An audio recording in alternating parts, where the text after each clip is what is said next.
Enquanto o mundo se acomoda em padrões, alguns olhares insistem em enxergar o que não existe.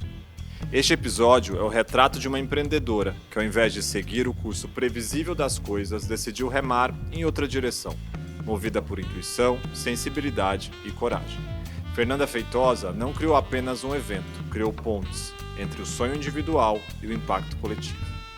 E se fosse possível reinventar a forma como uma cidade se encontra? E se a arte, o design e a cultura pudessem ser motores de transformação urbana? E se empreender fosse, acima de tudo, um gesto de escuta e de visão? Com a SP Art, Fernanda transformou São Paulo em um território de trocas, encontros e pertencimento. Mais do que uma feira, criou um ecossistema pulsante que reposicionou o Brasil no mapa global da arte contemporânea e que mostra a força criativa de um país e também um ato político. Fernanda, muito bem-vinda. É um prazer enorme te ter aqui.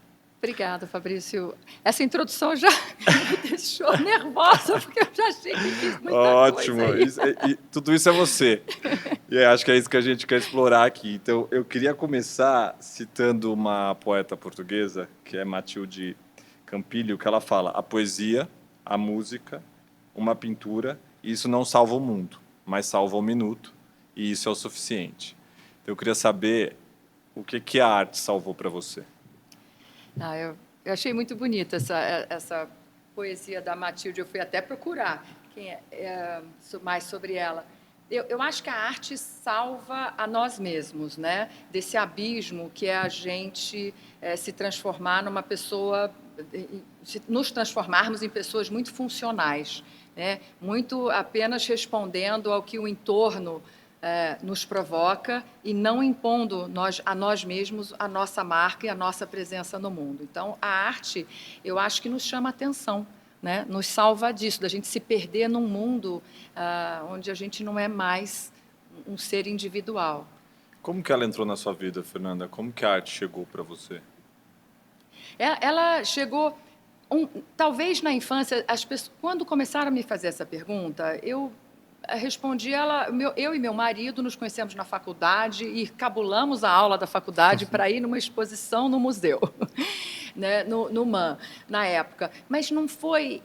Aí esse foi um fato, mas quando eu olho para a minha vida, o meu tio é pintor. Meu tio, Roberto Feitosa, era pintor e eu, no Rio de Janeiro, eu nasci no Rio de Janeiro, meus pais me deixavam no fim de semana na casa do meu tio. E ele, para me distrair, me dava um papelzinho, uma folha A4 e umas tintas e canetinhas e enquanto ele trabalhava, eu ficava pintando. Então, quando eu penso assim na minha história, eu me lembro dele pintando, eu me lembro de copiar os artistas, tentar desenhar na minha folhinha os quadros que tinham na casa dele. Eu me lembro dele me dar presentes, né, como presentes, pinturas que ele fazia. Então, tem pinturas dele na minha casa, eu convivi com pinturas. Mas eu não sabia o que era uma carreira de artista, obviamente, né? Então, a arte chegou assim. Eu e meu marido, a gente gostava de arte, a gente saía da faculdade para visitar exposições de arte, depois a gente se casou e resolvemos muito conscientemente, assim, o que a gente vai fazer de hobby? Não vamos saltar de paraquedas, não, né? Que a gente estava conversando antes. A gente, assim, vamos em museu? Vamos frequentar galerias de arte? Você gosta de arte? Eu gosto de arte. Então, vamos continuar nisso. Isso vai ser o nosso escapismo. Legal. Nós vamos escapar da realidade, das nossas profissões, né? Através da arte, nós vamos nos conectar num outro mundo. E assim começou uma viagem nossa através da arte, muito antes de virar coleção, né? Porque depois a gente foi comprando uma obra aqui, outra obra acolá. Foi construindo uma coleção. Foi construindo uma coleção, Legal. Mas você passou por uma carreira jurídica, né? Passei. Teve bastante coisa, eu acho que também sucesso aí no mundo esportivo. E aí, enfim, você foi empreender e resolveu construir toda essa história de arte para o Brasil, dentro da América Latina. Como que foi isso, assim? O que você sentiu que faltava na sua vida, uma vez que você já tinha realizado tanta coisa? Eu acho que, quando eu era advogada, eu tenho muito quando eu era, né? Porque quando eu era nadadora, depois quando eu era advogada, quando eu era corredora, eu fiz muita coisa. Isso é o sinal de uma vida rica, né? Uma vida cheia de provocações. Mas eu acho que é um sinal de que eu gosto de começar e fazer coisas. Sim. Então, eu sou uma fazedora, eu sou uma pessoa que faz coisas. E eu sou uma team builder. Então, assim, eu trabalhava em escritório de advocacia, era um time de natação, era um time de corrida, né? Então, eu gosto de times, eu gosto dessa noção de que eu represento alguma coisa. E quando eu era advogada, eu tinha uma sensação, uma perguntinha meio romântica, que eu pensei assim, gente, o que será que eu vim fazer na vida? O que será que eu vim fazer na vida? A minha vida serve para quê?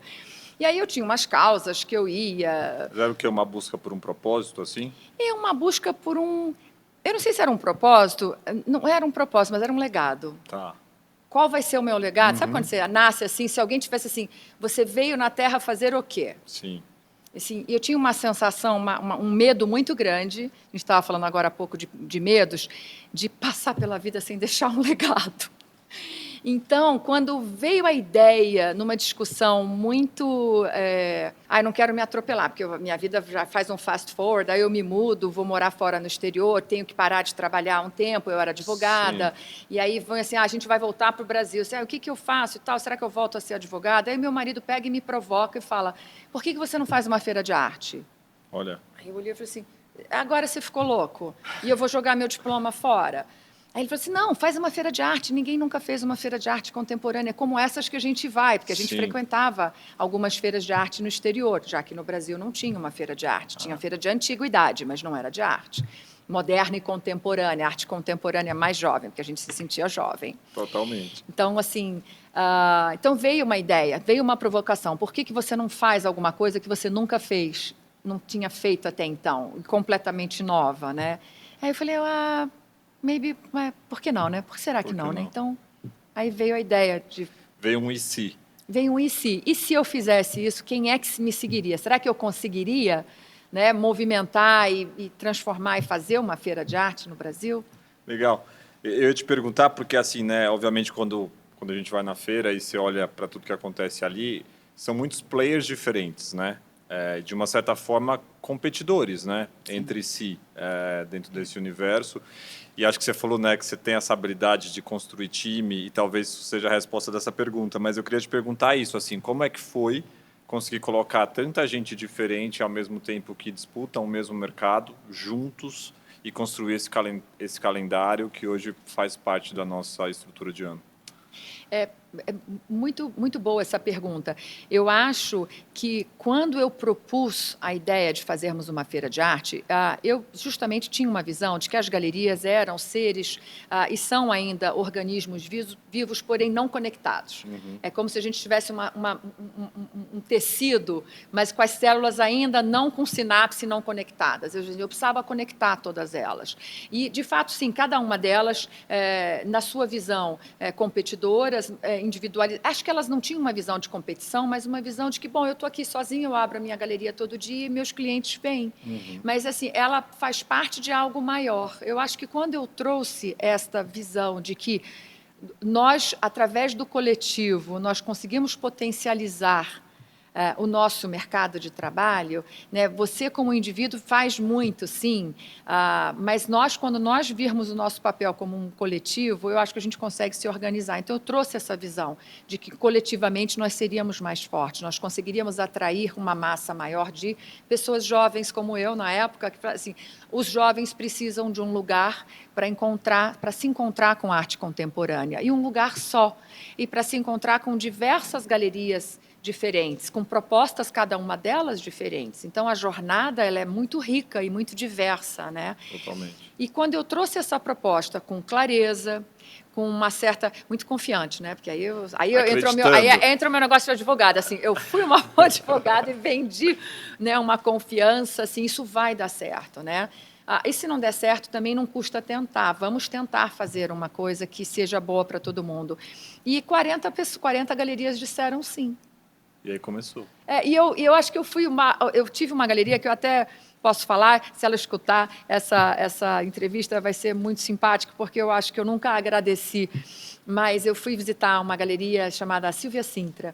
E a Silvia Sintra, na conversa, vai e vem, eu falando, olha, eu quero fazer uma feira, eu moro em São Paulo, você é do Rio, acho que o Rio de Janeiro, vocês precisam ir para lá, o mercado está em São Paulo, né? O mercado dinheiro está em São Paulo. Eu a convenci de uma tal maneira, assim, Eu vou te dar o cheque. Peraí, ainda tinha cheque, tá? Quem está ouvindo ou me vendo, ainda tinha cheque. Assim, ela pegou um talão de cheque. Ela falou assim, quanto custa que eu vou te pagar? Eu falei assim, não. Eu acho que voaram lágrimas nos meus olhos. Eu falei assim, não precisa me pagar, mas eu só quero o seu compromisso de que se eu puser isso de pé, né, você vai estar comigo. Você viria junto. Ela falou assim, estou junto. Ela já queria até me pagar na hora. E eu nunca agradeci, porque eu fiquei muito emocionada quando a reação da Silvia com a minha proposta. Então, eu acho que quando você traz o seu sonho e a sua visão, que é uma visão que é só sua, tá? E traz de alguma forma que impacta o outro, já está junto, eu acho que isso é importante. Te ouvindo, assim, é a descrição de empreender, né? É isso que é ser empreendedora. Eu queria te ouvir nesse lugar um pouco mais, assim. Quando que você se viu empreendendo e como que foi se ver uma empreendedora? Eu acho que eu não tinha me visto até então, até essa provocação do meu marido, não. Eu tinha uma vida muito funcional. Fiz faculdade, então eu não vou prestar concurso, porque não era o caso, mas eu quero trabalhar em escritório de advocacia, depois eu fui fazer mestrado, fui trabalhar em bancos, porque o Brasil faz parte de um mercado global, então eu vou trabalhar com emissões e dívidas externas e tudo mais. Então eu tinha uma vida muito funcional, muito corporativa, né? Estava preparada para morrer corporativa, talvez, sinceramente. Não tinha uma ideia de que eu fosse mudar a minha vida. Mas a provocação do meu marido, se você acha que eu sou convincente, ele é pior. Ele é bom. Ele é muito mais convincente do que eu. Então, ele me ameaçou se eu não fizesse a feira de arte. Ele soube te ameaçar, né? Ele soube me ameaçar. Então, se você não fizer, eu vou fazer. Eu falei assim, não, como assim você vai fazer? Né? Então, eu não me via empreendedora, não. Eu acho que eu me tornei empreendedora ao longo do caminho. Né? E quando eu fui na Bienal, até hoje, os ex-funcionários da Bienal dizem, eu cheguei na Bienal porque eu falei, eu vou alugar, eu vou fazer um business plan, né? Vamos fazer um business plan e eu vou alugar o prédio da Bienal, porque para eu fazer uma feira de arte no país, em São Paulo, precisa ser na Bienal. É a casa da arte nacional, né? Totalmente. Né? Tem que estar ali. E eu cheguei com uma maquete do tamanho desta mesa, eu fiz uma maquete da feira, contratei uma empresa, ela fez os estandezinhos e eu fui levar a maquete, porque eu achei assim, eu precisava, sabe, quando convencer, você vai apresentar assim, eu quero fazer isso neste prédio, que para mim é um prédio sagrado, mas eu quero fazer algo que esteja à altura do prédio, né? Então, eu acho que eu fui me tornando uma empreendedora com essas... Não, então, eu preciso de um patrocinador, então eu fui pedir patrocínio, fui falar com o Washington Oliveto para ele fazer a campanha, e ele maravilhosamente se ofereceu para fazer a campanha de publicidade da SP Arte de graça. Eu acho que eu nunca agradeci o suficiente a ele, né? Uma pessoa como o Washington colocou a credencial dele ao meu lado, né? E fez uma campanha para a SP Arte sem me cobrar. E eu falei, mas você não vai me cobrar? Ele falou assim, não vou te cobrar, Fernanda, porque você não faz ideia da quantidade de merda que eu vejo aqui. Isso aqui é muito bom. Isso é muito bom e eu quero ajudar. Né? Isso é uma oportunidade muito legal de eu fazer uma coisa legal. Então, Fernanda, quais habilidades você acha que, enfim, que você foi desenvolvendo ou de uma certa forma você não tinha e acabou tendo que achar uma forma de fazer com que isso chegasse para você? Eu acho que algumas habilidades eu já tinha em mim. Por exemplo, o fato de eu ter sido uma atleta, né, e uma atleta de alta performance, ou seja, uma atleta que lida com um objetivo, tem resiliência, que tem treinamento, que tem equipe, disciplina. Eu acho que disciplina, as duas coisas juntas, disciplina e resiliência, foram duas coisas muito importantes, juntas. Eu acho que isso ajudou muito na trajetória, no caminho todo, né? E a certeza de que, para você ganhar uma prova, isso vem muito do esporte. O treinamento é o mais importante. Então, o processo de fazer uma feira, ele é um processo que é longo, ele requer disciplina, ele requer dedicação, ele requer planejamento, ele requer acordar cedo, dormir tarde. Então, assim, dedicação. Então, isso eu já tinha. O que eu não tinha, eu acho que eu fui desenvolvendo e continuo desenvolvendo até hoje, que é uma capacidade de gestão. Né? E gerir uma empresa, gerir pessoas, eu não tinha. Eu era uma pessoa gerida. Eu vinha do mundo corporativo, então eu fazia parte de um time que tinha chefes, é claro. Eu me tornei, em algum momento, em alguns trabalhos, chefe de equipe, mas... É diferente, né? É diferente. Eu senti muito assim, você estava ambiente protegido, de uma certa forma, Sim. que era orquestrado de uma forma maior, e aí, do nada, você é orquestrador e não tem nenhuma proteção ao redor. Exatamente, os riscos do fracasso são seus. 100%. Tá? Os riscos, e se não der certo? Eu desmobilizo todas essas pessoas, eu até sonhava, eu vou ter que ligar para a Silvia Sintra para devolver o cheque dela. Então, eu acho que tem coisas que eu fui me preparando e fui até lidando com essas dúvidas, né? Se não der certo o que eu faço, ok, não deu certo, mas eu tentei. Então, acho que tem coisas que eu fui aprendendo com o caminho. Você falou de importantes sims, né, que você teve nessa trajetória, mas eu queria saber dos nãos. Como é que foi? Porque, né, os nãos acontecem e faz parte do processo, mas como é que foi lidar com esses nãos? Eu acho que lidar com os nãos é tão importante quanto lidar com os sims. Claro que eu tive vários nãos, né? Não a patrocínio, não a galeria, não de galerias de expositores que não estavam, não iriam participar, não de pessoas que eu tentei contratar. Então, assim, o não faz parte, sabe? Assim como perder ou ganhar faz parte. Você, numa competição, você pode ou perder ou ganhar. Sim. Né? Então, o não fez parte, mas nenhum deles foi definitivo. E cada vez que eu recebia um não, era uma oportunidade. Acho que isso é muito importante também no empreendedor. O que você faz com um não? Né? Aí a disciplina e a resiliência, talvez a disciplina não, mas a resiliência, mas a capacidade de se questionar, a dúvida assim, ok, a pessoa me falou não, ela me falou não porque o que eu falei para ela não está bom, o meu plano não está suficientemente elaborado, convincente. Será que tem falhas? Então, cada não que eu recebia também era uma oportunidade de eu reformular o meu plano, de eu repensá-lo, eventualmente, de eu melhorá-lo. Mas, então, nenhum deles foi definitivo, o que também é muito importante. Claro que eu não recebi portas fechadas o tempo todo. Mas tem um exercício de escuta, né? Que o não te traz. Ele traz. Escutar é importante. É muito importante, aliás, nesse processo. Que se eu vou pôr um monte de gente juntas, eu tenho que também mostrar para eles que eu tenho uma capacidade de acolhimento, de escuta e um interesse maior, que não é o meu próprio, que eu acho que isso é importante. Eu acho que eu consegui projetar nisso. A SP Art não é uma autopromoção minha. Legal. Ela é a promoção de um sonho que eu tive. E esse sonho, ele é um sonho coletivo. Eu só consigo fazer esse sonho se eu tiver a coletividade comigo. E então, ela não é uma ele toca a todos eles. Ele toca num objetivo que é um objetivo comum e plausível e ambicionado, a gente fala? Pode ser. Almejado por todos. Buscado. Todos queremos ter. E qual é esse objetivo? É criar um mercado de arte autossustentável, né?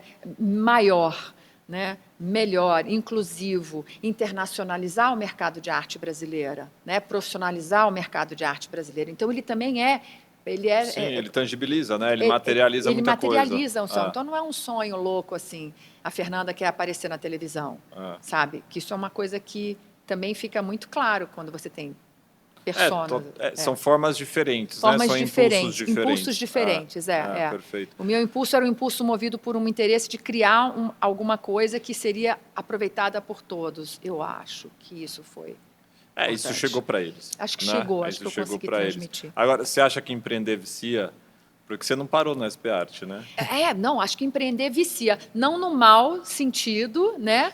Mas no bom sentido, né? De estar sempre realizando, né? Sim. Sempre querendo melhorar coisas. Até porque você vai criando musculatura e ganhando confiança. Você começa pequeno, eu pelo menos comecei, vou fazer isso, mas vou alugar um prédio muito maior do que aquele que seria necessário, mas é um prédio que eu poderia crescer dentro da feira. Então, a cada ano que a gente foi crescendo e ganhando novos expositores, eu fui alugando pedacinhos a mais do prédio, eu fui trazendo novas atividades para a feira. Nós vamos fazer palestras, agora nós vamos trazer galerias do exterior, agora nós vamos fazer um laboratório curatorial, então eu vou chamar um curador para fazer uma atividade conosco. Então, eu fui ganhando musculatura e ganhando a confiança dos expositores, também a receptividade do público.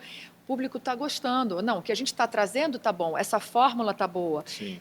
Não pode parar. Aí é que nem andar de bicicleta. Então, você não pode parar, você não pode descansar. Eu tenho que continuar também evoluindo a feira e o evento, assim como a própria sociedade evolui. E aí eu fui me dando conta, e você vai ver que eu não deixo você perguntar, porque eu vou emendando um raciocínio no outro, mas eu fui me dando conta que não é um evento. Eu falei assim, eu não faço evento. Não, eu não faço evento. A SP Art não é um evento. ela é uma comunidade. Totalmente. Então, ela é uma comunidade. Então, eu tenho que estar à altura desta comunidade e trabalhar com essa comunidade. O que essa comunidade quer hoje em dia? Ela quer vozes plurais, ela quer diferentes parceiros, ela quer... Então, eu acho que a feira foi evoluindo desta forma, na medida em que a comunidade foi crescendo também. Te ouvindo, eu acho que é uma comunidade viva. Viva, né? viva. Então, o ano passado, não é mais a mesma história que está fazendo sentido para o próximo ano, né? Porque muita coisa mudou ali. Muita coisa mudou, a sociedade muda, as ansiedades, né, são diferentes. Eu falo, a feira é muito o pulso do mercado, né, o pulso da sociedade, talvez. Né? É claro que ela é transacional, é um evento que é transacional. Né? Ele é um evento comercial, ele tem um intuito comercial. Mas o que está por trás dele são tantas camadas de interação que ele extrapola. Ele sai um pouco Vender desse é lugar. um aspecto da feira. É claro que é um aspecto importante, porque é um aspecto que dá a sua sustentabilidade ao longo do tempo, tanto para mim, como a produtora do evento, como para, é claro, os expositores que estão ali. E eu entendo muito isso. Eu falo essa linguagem, eu percebo essa linguagem. Então, você tem que ir evoluindo o evento para todos. Eu ia te falar disso, assim, porque são 20 anos, né? 22. 22 anos. E não é simples, né? Você manter de pé uma história por 22 anos. Não. Eu queria te ouvir nesse lugar, o que te move ainda, porque não é mais, né? O que você acabou de dizer, não é sobre repetir uma fórmula, eu estou o tempo inteiro revisando essa fórmula, então o que te move? Essa é a pergunta que todos nós nos fazemos, né? Eu acho que, na medida em que o mundo vai mudando, o que me movia antes era entregar um evento de sucesso. Então, eu sou daquelas pessoas que, quando acaba o evento, eu sou a última a sair da SP Art. Então, eu fico parada, olhando tudo, está tudo bem. Quando as pessoas estão entrando, eu estou ali olhando, está tudo bem. Então, o que me move é essa interação, o que me move no dia a dia, é essa capacidade, é a intenção de realmente entregar um evento em que as pessoas se encontrem, em que as coisas aconteçam ali. Né? Os encontros sejam salutares, eles sejam positivos, eles sejam um espaço de troca, um espaço de relutância, de luta. De provocação, de talvez, provocação. Né? E a gente estava falando ali agora há pouco, eu acho que hoje em dia a sociedade, eu estou pelo menos me vendo, então, o que me move? O que me move é que essa sociedade não vá para o ralo justamente na minha vez. Então, eu quero fazer parte do grupo de pessoas que está do outro lado da corda, segurando contra o lado negro da força, sabe? A sociedade não pode sucumbir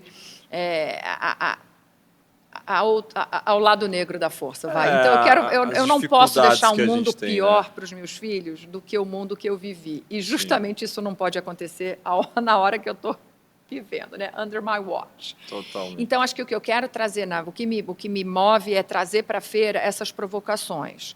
Ainda que elas sejam sutis, evidentemente que o evento não pode ser um evento panfletário, nem de militância, porque são muitas vozes ali, né? São muitos interesses, mas tem que ser um evento que traga esse pulso da sociedade positiva, né? O pulso das vozes que têm que ser ouvidas, né? Sim.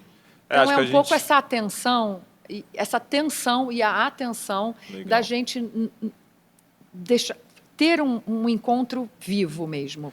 Eu te ouvindo, eu sinto que é um pouco sobre fazer a diferença de uma forma positiva. Eu quero fazer a diferença. Eu não quero ser mais uma, gente. Eu não quero que a SP Art seja mais um evento, porque isso não serve. Eu acho que não serve para ninguém. Não precisa. Pelo menos não precisa. Né? Já tem muito. Se alguém um dia chegar para mim e falar assim, Fernanda, não precisa mais fazer a SP Art, e eu estiver convencida disso, eu não faço mais. Não faço. Se eu achar que a SP Art não é um encontro onde a gente sai dele se perguntando alguma coisa, eu não vou fazer mais. Não tem porquê. Agora, várias coisas que você me perguntou, eu não falei. Eu não estou sozinha, né? Então, eu tenho um time de pessoas que trabalha comigo. Eu tenho várias... Né? Eu tenho meu time de comunicação, meu time de design, meu time de diretores. Então, a gente está ali, nós todos ali, eu me cerco de pessoas que têm o mesmo desejo, né? A mesma preocupação.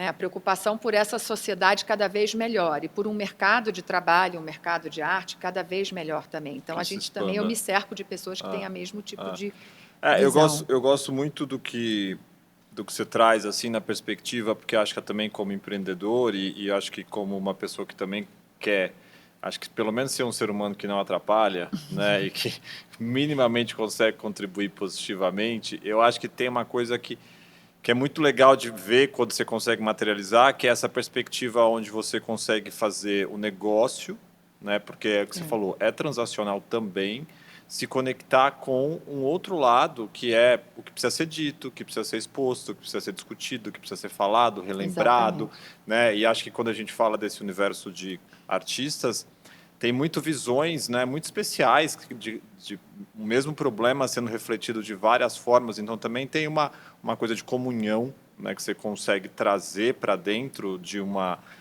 talvez essa embalagem, né, que conversa com o mercado e que leva isso para uma coisa que diferentes pessoas conseguem enxergar e se tocar da sua forma, né? Mas eu gosto muito dessa perspectiva, porque às vezes a gente olha para o empreendedorismo só como uma coisa de gerar capital, que se desconecte das questões sociais, ou se desconecte desse lugar onde você de fato consegue fazer a diferença, ou às vezes também é só sobre fazer a diferença e aí fica totalmente distante do capital.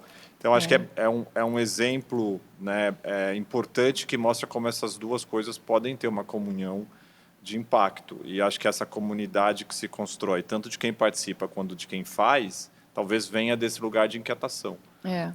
Eu queria te ouvir um pouco, acho que você falou bastante, mas talvez, na sua visão, o que é mais essencial assim, para o empreendedor?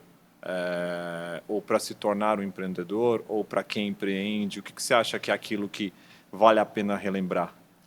Eu acho que algumas coisas eu já falei, né? Eu não falei de coragem, né? Então você tem que ter coragem para fazer tudo isso, né? Disciplina, ok, acho que é uma característica, Sim. né? Disciplina, a resiliência, a capacidade de escutar não sem se paralisar. O não é uma oportunidade para você repensar e reformular o seu plano. A coragem de ouvir o não. Muitas pessoas não querem ouvir o não, não querem, né, ser confrontadas, isso aqui não está bom, tem que melhorar, mas uma dose de teimosia também, né? Acho que não é só ter resiliência, mas é uma certa, você tem que ter uma teimosia salutar, né? Para você também, assim, eu vou fazer, isso aqui vai dar certo, né? Você está convencido de que vai dar, sua visão vai dar certo. Teimosia é uma boa qualidade. É uma boa qualidade. Na medida Acho certa. que na medida certa ela é uma boa qualidade. Muito bom. Como é que você vê o papel da arte no momento presente, assim, na nossa cultura atual? Olha, eu acho que a arte nunca foi tão importante no momento atual que a gente está vivendo, né? Mas eu acho que a arte tem uma capacidade de conectar as pessoas que ela supera diálogos, talvez, né? Supera argumentações, supera narrativas, polaridades, boa palavra. Então, a arte é alguma coisa que paira ao redor de todos nós e ela conecta o ser humano de diferentes formas para as pessoas, de diferentes formas em todo o mundo, né? Ela traz beleza, sim, ok. A arte pode ser bela e te evocar, trazendo um pouco aquele primeiro minuto que você falou, e te evocar aquele um minuto de suspensão, que você fica assim, olhando, assim, nossa, você se transporta para aquela tela, e, nossa, como isso é bonito, né? Então, esse um momento de suspensão, que é necessário para todos nós, eu acho que a arte tem capacidade de trazer, e em diferentes ângulos. Pode ser pelo belo, então, ela pode ser pela provocação, ela pode ser por te transportar para um outro lugar, uma outra realidade. Então, quando você vê uma arte indígena, quando você vê uma arte popular que foi feita por uma pessoa no meio do nada, que nunca viu um leão marinho, de repente ela esculpe um leão marinho. E ela, no interior de Minas, nós estávamos falando, imagina, né, ali em Bichinhos ou Tiradentes, né, obras do século passado ou do início do século XX, e de repente o cara esculpe um negócio que ele nunca viu. Né? Então, assim, de onde tirou isso? Né? Então, eu acho que te transportar para outras realidades, até te sensibilizar com outras realidades, outras vozes. Então, quando você vê obras que falam, questionam ou trazem o tema do desequilíbrio econômico no mundo, das desigualdades sociais, das desigualdades de gênero, a arte consegue te tocar, talvez, melhor do que, às vezes, um texto na folha, no jornal, um Sim. editorial no jornal, que é muito racional. A arte vai te tocar numa parte que ela não é racional, ela é do seu sensível, ela é do seu humano. Então, acho que ela hoje é mais importante em meio a essa polaridade toda do mundo. Eu acho que na SP Art, até quando você vai na SP Art ou em qualquer outra feira boa, você vê diferentes vozes falando ali. É quase como um, né? É um né? Totalmente.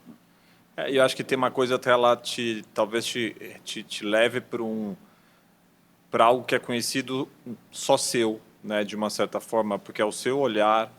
O Marcelo Dantas esteve aqui com a gente e ele falou um pouco dessa coisa da arte acontecer a partir do olho de quem vê. Sim. Né? Ela te toca diferentes pessoas. Exato. E acho que é muito legal que você está somando a isso um pouco dessa provocação, né, que pode estar presente ali, mas que vem sem julgamento, né, porque é o seu jeito de ver. Exatamente. Agora, então, a arte me ensinou muito isso, a deixar o julgamento de lado até, sabe? E até me ajudar com uma porosidade maior, né? Eu falei, a minha herança, ela é funcional, né? Ela é corporativa, ela é, vou correr, eu vou nadar, eu vou trabalhar como advogado, eu vou litigar, né? E a arte me lembrou um pouco essa porosidade que a gente tem que ter com o entorno. Total. Senão você fica muito endurecido, né? Te ouvindo me veio uma coisa, te fez sentir mais, você acha? Eu acho que sim. Não, porque você tem que exercer essa capacidade de provoca escuta. esse lugar de sensibilidade, Provoca né? a sensibilidade e provoca também a escuta de todos os seus players, né? Porque o mercado de arte, o sistema das artes é uma cadeia muito grande de agentes, né? Desde o artista até o comprador, até o museu, até o crítico, o jornal, a pessoa que escreve sobre arte. Então, acho que treinar essa capacidade de escuta te deixa mais sensível, né? Essa sensibilidade pelo problema do outro, a questão do outro, o que o outro espera do mercado, né? Vocês conseguem ter, através da SP Art, uma perspectiva de o volume de pessoas que estão começando a ter contato com a arte através da feira? Eu acho que sim. A gente, volta e meia, a gente se depara com conversas. Eu queria lembrar alguma aqui para falar para você, mas com histórias que acontecem assim. Dentro da feira, a pessoa se encontrou com uma artista, começou a colecionar dentro da feira, viu a primeira obra, viu com o marido. Então, tem muitas histórias. Veja, a feira começou com 5.000 pessoas e hoje tem 50.000 pessoas.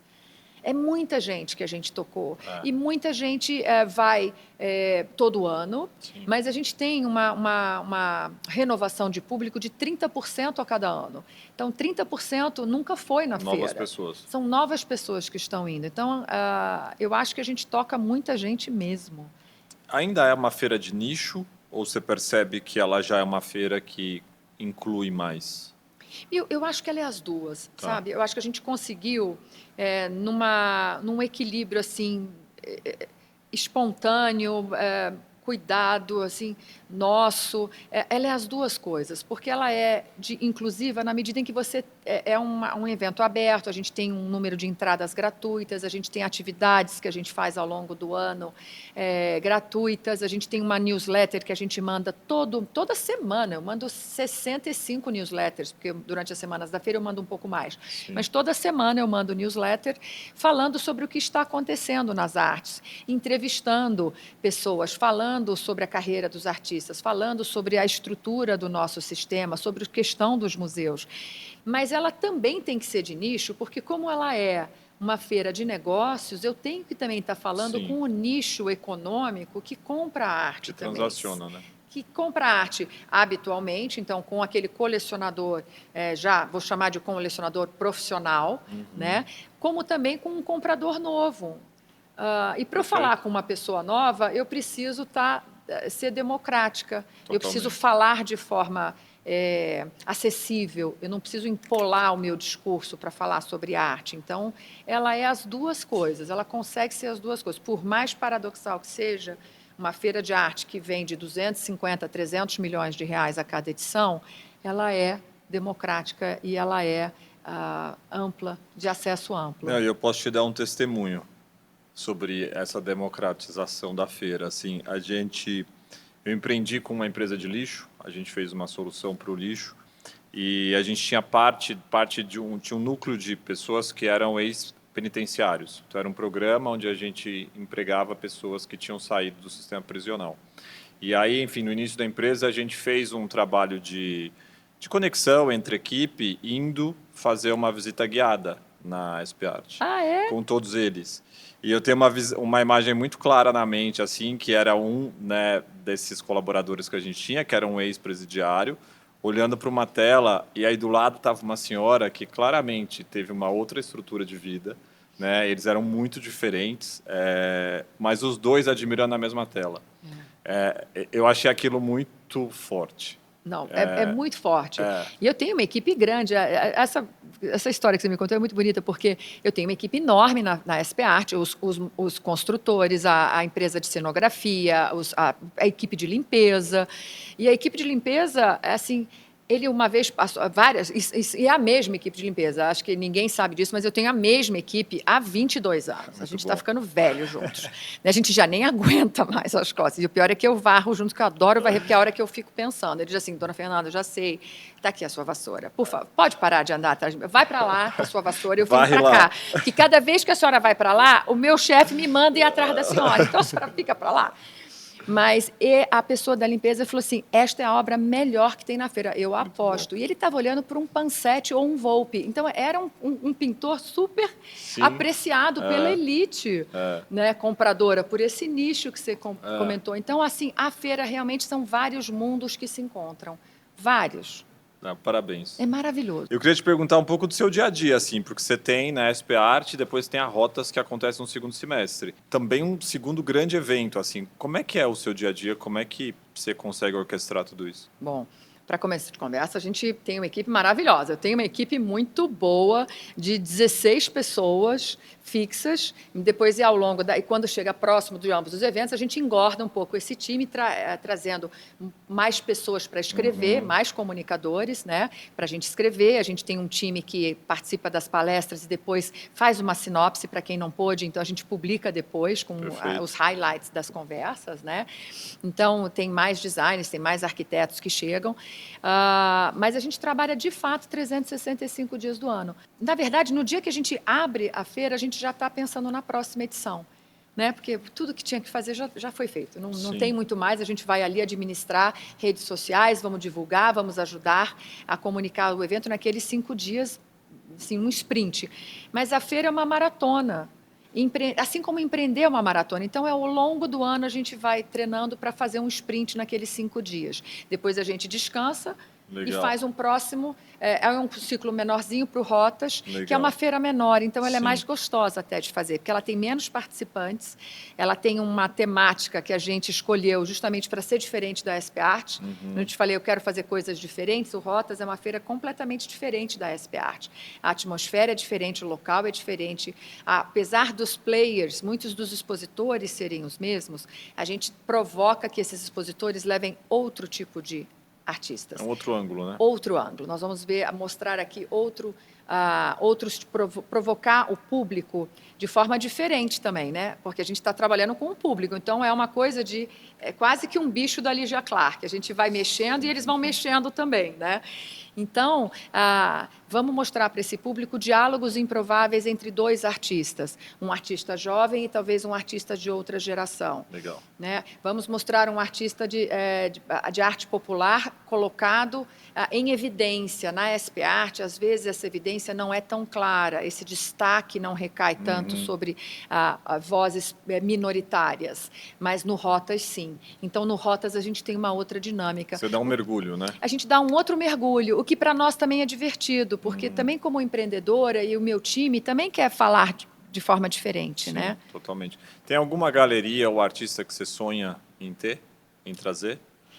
Eu acho que eu sonho em trazer sempre novas. Essa é uma pergunta que quando eu não vou cair na esparrela de falar assim, eu quero trazer de volta a David Wiener para o Brasil. Claro, gostaria, mas assim, tanta coisa precisa acontecer que não está no meu controle para eu trazer as grandes galerias internacionais como elas já vieram para o Brasil, e tem coisas que eu estou em paz, eu não tenho controle de tudo. Então, enquanto o Brasil não der Tem outros elementos, né, que precisam se enquanto o Brasil não organizar. andar para frente, não tiver questões de tributação de arte, não tiver uma infraestrutura diferente para esse comércio cultural, para esse intercâmbio cultural, eu não vou conseguir fazer isso de novo. Então, eu fiz uma mágica durante 7 anos das melhores galerias do mundo. Eu não sei se as pessoas têm essa noção, mas as melhores galerias do mundo vieram para a SP Art durante 7 anos consecutivos. E trouxeram para cá os maiores artistas que hoje valem milhões. Julie Merhetru, Oscar Murillo, Olga de Amaral, que estava na Fundação Cartier, durante 3 anos veio na SP Art. Esteve pessoalmente aos 90 anos falando na palestra da SP Art. Então, a gente fez uma coisa maravilhosa. Eu não sei quando a gente vai conseguir repetir esse ciclo dessa internacionalização.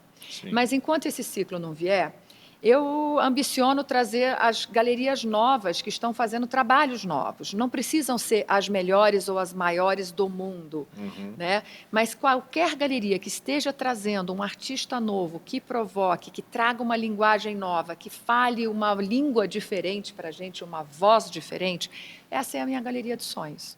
É sobre relevância, né? É sobre relevância. A SP Art é sobre relevância. Qualidade e relevância. Bem, a gente falou, né, são 22 anos. Eu queria te perguntar um pouco, assim, quais são os desafios? Acho que você já tocou um pouco nisso, mas talvez te ouvir um pouco mais, assim, desafios e oportunidades.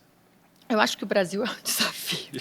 O Brasil é, ao mesmo tempo, uma oportunidade de crescimento. Se esse país crescesse de verdade, não tinha para ninguém, vai. Mas os desafios, ao mesmo tempo, são muitos, né? Os desafios de infraestrutura, os desafios jurídicos, os desafios tributários, os desafios da distância também, os desafios globais, outros que não são nem do próprio Brasil, são obstáculos para a gente, né?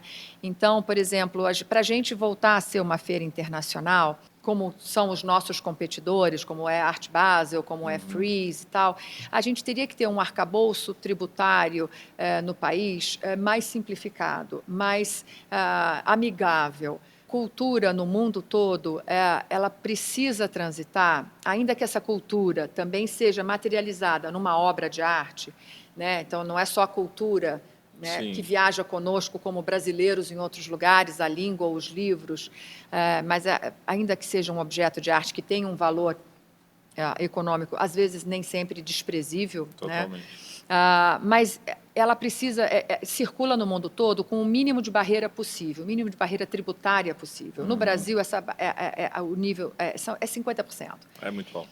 Então, ele é muito alto, ele chega já a ser qualificado como uma barreira alfandegária. Então, é um obstáculo, de fato. Durante 12 anos, a gente teve esses 12 anos que eu comentei, né, 7 anos, várias maiores galerias vieram do mundo, mas de 2012 até 2024, o Brasil, São Paulo ofereceu à SP Art uma isenção tributária do ICMS, que resultou numa economia tributária muito significativa.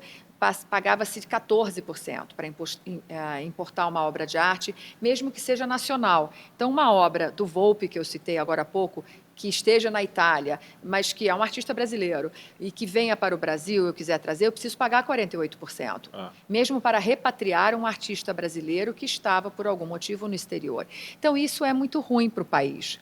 E isso a gente vê, esses movimentos equivocados de tributação elevada acontecendo atualmente, hoje, na Europa. Então, a Inglaterra aumenta o imposto de importação de obra de arte, para onde vai o mercado que antes estava na Inglaterra? Vai para Paris.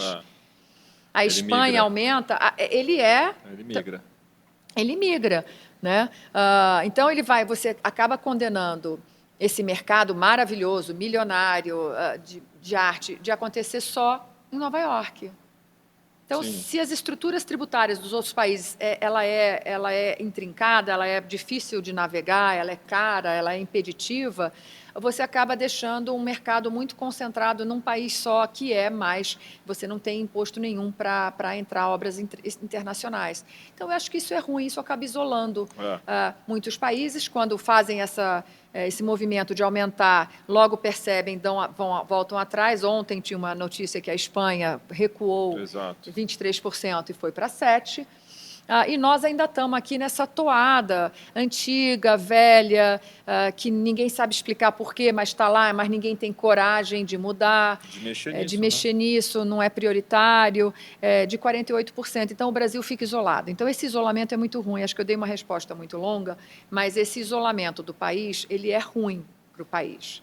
Né? Faz bastante então, sentido. É um desafio a gente se abrir novamente, ter a coragem de se abrir novamente para o mercado internacional cultural, porque isso vai ser muito positivo para o país e, é claro, indiretamente também para a SP Arte. Tem alguma oportunidade que salta, ou que você está mirando aí em termos de alguma coisa nova que vem chegando que talvez possa contribuir para essa expansão?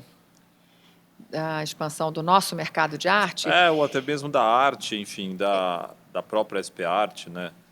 Eu acho que recentemente, o reconhecimento da importância de vozes minoritárias e plurais deu ao Brasil uma oportunidade que parecia perdida. O jogo parecia perdido em algum ponto ali, nos anos 20, no início da pandemia, parecia perdido. O Brasil saiu da relevância, não tem mais muita relevância. A questão política, né? Bolsonaro, sem querer absolutamente aqui ser partidária nem nada, mas às vezes no universo que a gente transita, nesse universo da indústria cultural, os extremismos, os extremos são muito ruins. Né? Então, o extremo do governo Bolsonaro acabou prejudicando a ressonância da arte brasileira no exterior, porque a ressonância política passou por cima disso. Ficou maior, né? Ela ficou maior. Então, o Brasil é um país incerto, né, com menos liberdade. Enfim, mas é a disputa da narrativa. A narrativa, talvez isso melhore, a narrativa que se construiu ao redor do Brasil foi muito prejudicial para o Brasil. Mas, na medida em que essa narrativa foi mudando e novas vozes, durante a pandemia, emergiram a voz da arte feminina, a voz da mulher, a voz do artista negro, a voz do artista indígena, a voz do artista autodidata, né? Então, o artista primitivo ou artista popular.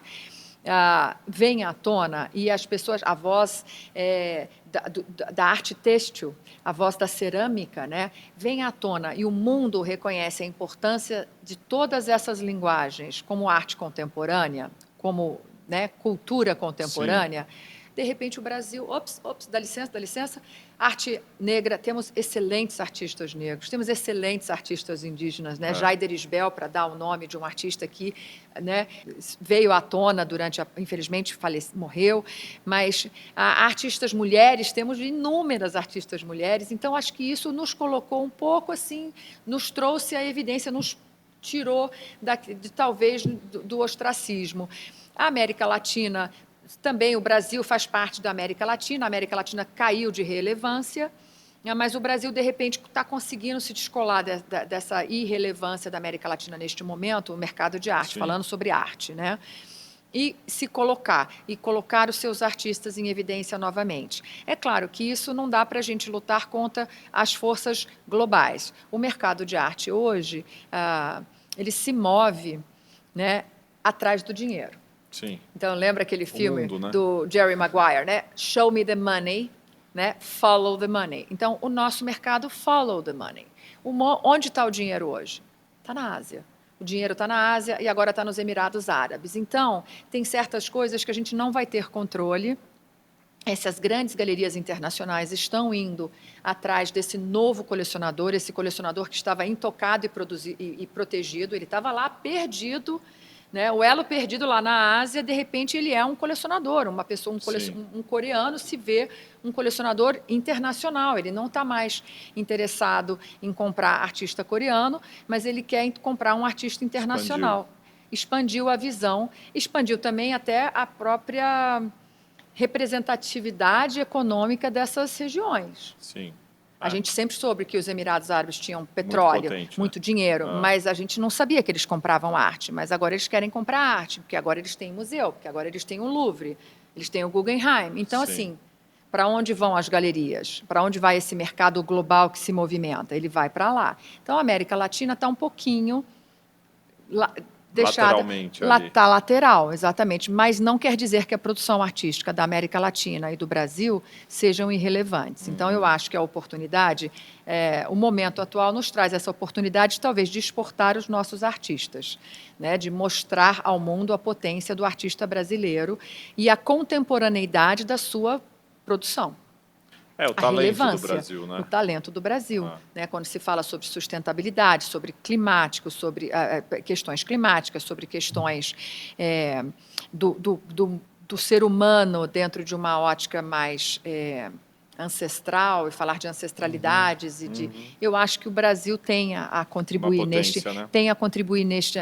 nessa conversa. Fernanda, acho que você contou para a gente, né, que você começou um pouco dessa jornada na dinâmica de colecionar e um pouco nas visitas, né, na dinâmica talvez nesse lugar mais de hobby, né, um pouco, e acho que isso foi amadurecendo.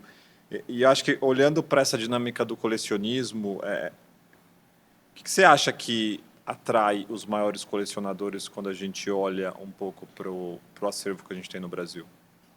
Nossa, uma boa pergunta. Essa é uma pergunta complexa, né?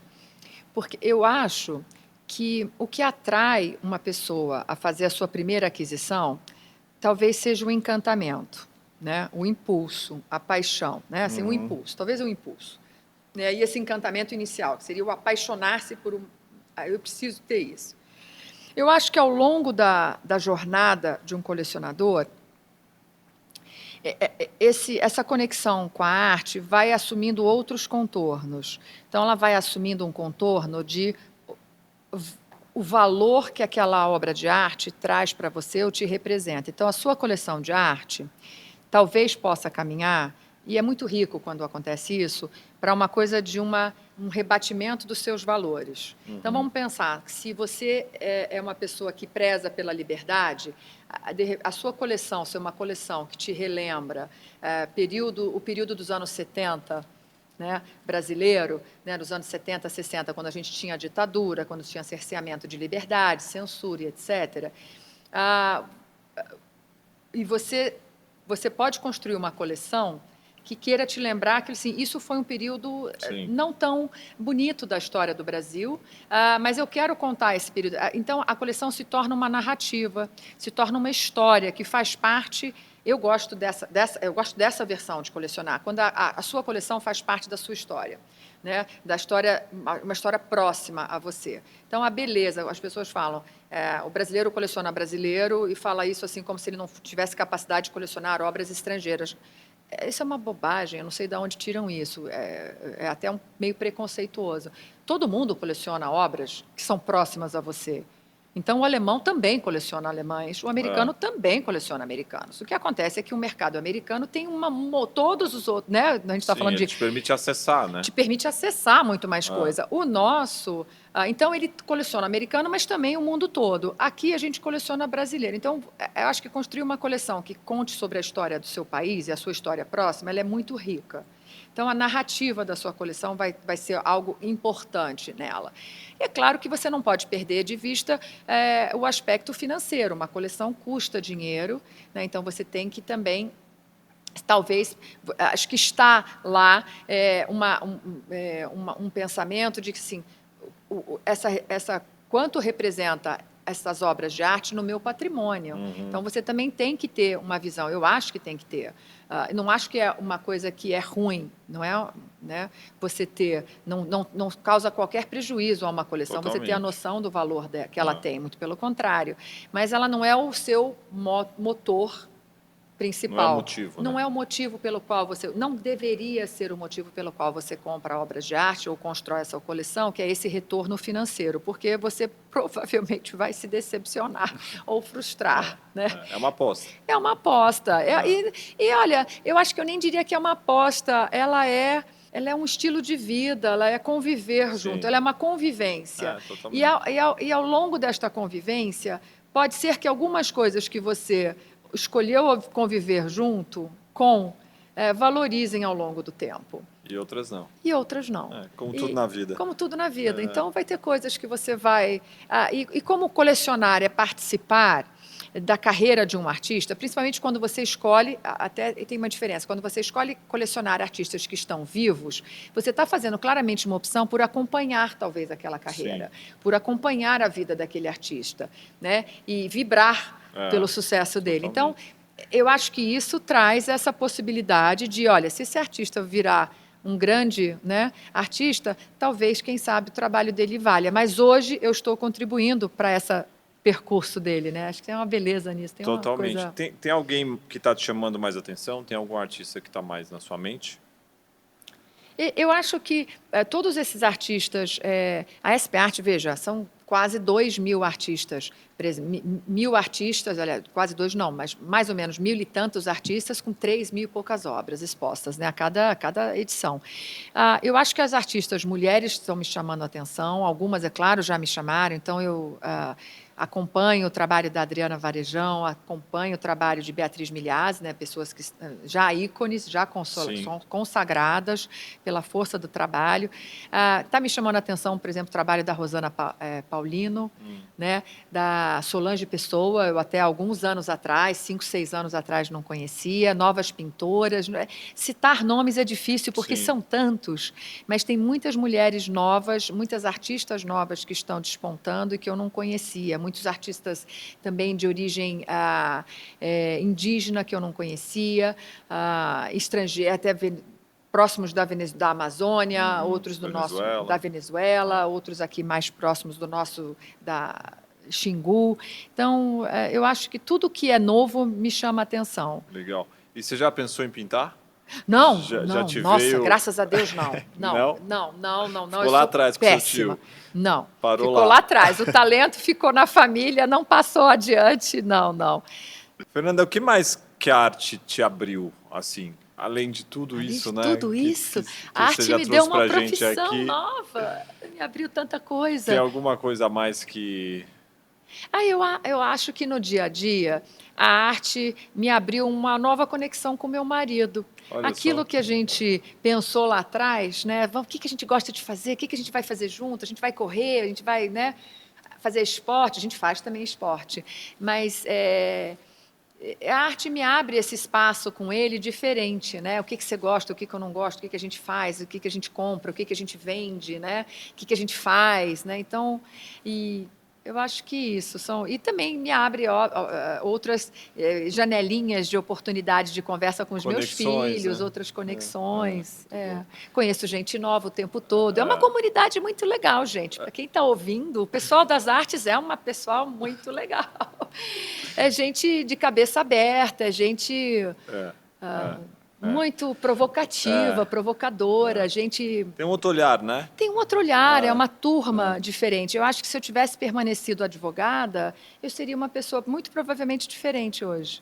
Muito provavelmente. Eu queria te perguntar disso, assim, porque infelizmente a gente está caminhando para o fim do nosso papo, mas a gente fala um pouco aqui no Capital sobre esse lugar de questionar certezas, né? A certeza tem uma importância muito grande, né, para te dar força, coragem, acho que a gente falou disso na questão do empreender, mas também chega um momento que ela pode ser limitante. E a dúvida, ela vem também no lugar que te provoca para se movimentar, né? E acho que a pergunta permeia essa coisa da certeza e da dúvida. Então, o que eu queria te ouvir para a gente fechar é um pouco assim, qual certeza você acha que você derrubou e qual dúvida você precisou sustentar para se tornar a mulher e a empreendedora que você é hoje? Nossa, essa é uma pergunta construída de forma tão complexa. Eu acho que talvez eu derrubei a certeza, vamos ver se eu vou saber responder, eu derrubei a certeza de que tem uma maneira só de fazer, uma maneira correta, uma única maneira correta de realizar alguma coisa. Então, que tem vários pontos de vista que a gente precisa escutar. E eu abracei a dúvida. Você não trouxe ela para jogar com você, né? Eu jogo com a minha dúvida. Então, eu não sei se eu respondo exatamente da forma como você construiu, mas a dúvida, para mim, é um estímulo. E eu convivo bem com ela. Então, Não, muito bom. não Muito sei bom, muito se eu bom, muito respondi bom. Não, muito isso. bom. Eu acho que é um pouco sobre isso, assim, né? Porque esse lugar de inspiração, e eu acho que as pessoas seguem por caminhos muito diferentes, né? O que te impulsiona, às vezes, não é o que impulsiona o outro. Então, acho que é muito legal conseguir ouvir e capturar um pouco da sua história, um pouco do que te move, da forma como você enxerga o mundo. Com certeza é um lugar de inspiração. Eu queria super te agradecer. É um Obrigada. baita prazer, assim. Eu repito isso toda vez, assim. Eu acho que eu estou numa posição de muito privilégio, porque eu tenho a possibilidade de estar com pessoas assim como você, assim. Obrigada. Tem um brilho no olhar que é muito bom de ver, e acho que isso se reflete no que você constrói para a gente. E voltando no que você falou, né, na intenção de fazer um legado, eu acho que você pode respirar, porque o legado está muito bem feito. Eu acho que... Obrigada. Eu acho que sim. Eu acho que... eu acho que essa certeza, essa dúvida que eu tinha, se eu ia deixar um legado ou não, eu acho que eu não tenho mais. Eu acho que a gente, de fato, deixei um legado. E até um legado para... até para me destruir também, porque eu acabei estimulando outras pessoas a empreenderem, a fazerem feiras de arte. Então, junto com a SP Arte, a SP Arte não é a única feira hoje, tem outras feiras. Então, eu acho que eu deixei um legado mesmo. Eu diria que esse autodestruir é um lugar de maturidade, né? Porque a vida segue independente. Uma vez me falaram assim, Fernanda, se a gente vai ter que comprar, você disse, olha, se a gente tiver que comprar, então deu certo, entendeu? Então tudo bem, deu certo e eu continuo aqui. Eu já não quis vender a SP Arte, a gente já me ofereceram para comprar a SP Arte e eu não quis vender, então assim, tá tudo certo. Maravilha, obrigado. Obrigada a você. Prazer. Obrigada, foi um prazer, foi muito gostoso. Muito bom.